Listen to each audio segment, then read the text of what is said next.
Pernah nggak sih kita merasa bahwa apa yang kita lakukan itu terlalu kecil untuk berarti? Kita melihat orang lain melakukan hal-hal besar, memberi banyak, membantu banyak, berdampak luas. Lalu kita melihat diri sendiri yang mungkin hanya bisa melakukan sedikit hal sederhana. Akhirnya kita berpikir, apa sih gunanya? Padahal justru disitulah letak kesalahannya. Karena hidup ini tidak dibangun dari hal-hal besar yang jarang terjadi. Hidup ini dibentuk dari hal-hal kecil yang kita lakukan setiap hari. Senyum kecil yang kita berikan mungkin terlihat biasa saja bagi kita, tapi bagi seseorang yang sedang hancur hatinya, itu bisa jadi satu-satunya cahaya di harinya. Ucapan baik yang keluar dari lisan kita, yang kita anggap sederhana, bisa jadi menenangkan hati seseorang yang sedang berisik dengan pikirannya sendiri, bahkan menahan diri untuk tidak menyakiti orang lain.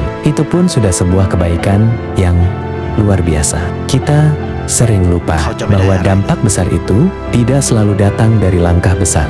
Kadang ia datang dari langkah kecil yang dilakukan dengan konsisten, seperti tetesan air yang perlahan bisa melubangi batu, bukan karena kuatnya, tapi karena terus-menerus. Begitu juga dengan kebaikan. Satu kebaikan kecil hari ini mungkin belum terasa apa-apa, tapi jika terus dilakukan, ia akan tumbuh menjadi sesuatu yang besar, sangat besar.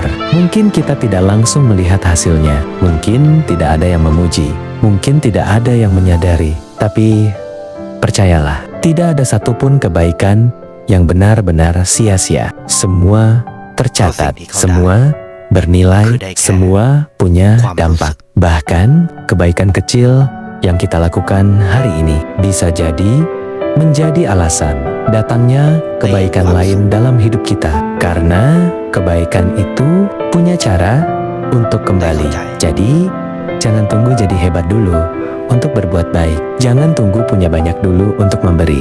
Jangan tunggu sempurna dulu untuk memulai. Mulai saja dari yang kecil, dari hal sederhana, dari yang kita mampu. Senyum, ucapan baik, membantu sedikit, atau bahkan hanya mendoakan dalam diam. Karena kita tidak pernah tahu hal kecil mana yang ternyata mengubah hidup seseorang, dan lebih dari itu, mengubah hidup kita sendiri. Jadi hari ini jangan remehkan langkah kecilmu, karena bisa jadi di mata manusia itu terlihat biasa, tapi di sisi Tuhan itu adalah sesuatu yang sangat besar. Mulailah hari ini, mulailah sekarang dari hal kecil yang akan membawa dampak besar.